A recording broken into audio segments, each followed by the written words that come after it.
Dan saudara, sementara itu terdakwa Ferdy Sambo mendengarkan tanggapan jaksa atas nota keberatan setelah sidang Putri Chandrawati selesai. Sama halnya dengan nota keberatan Putri Chandrawati, jaksa penuntut umum juga meminta hakim untuk menyatakan menolak seluruh dalil eksepsi dari tim kuasa hukum Ferdy Sambo.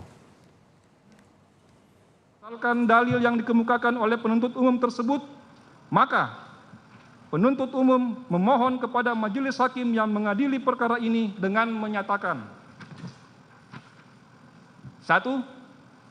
Menolak seluruh dalil eksepsi atau nota keberatan penasihat hukum terdakwa Ferdy Sambo.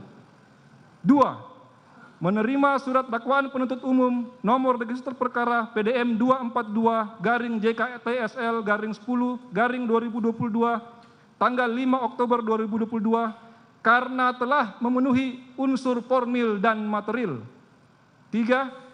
Menyatakan pemeriksaan terdakwa Ferdy Sambo tetap dilanjutkan berdasarkan surat dakwaan nomor register perkara PDM 242 tanggal 5 Oktober 2022. 4. Menyatakan terdakwa Ferdy Sambo tetap berada dalam tahanan.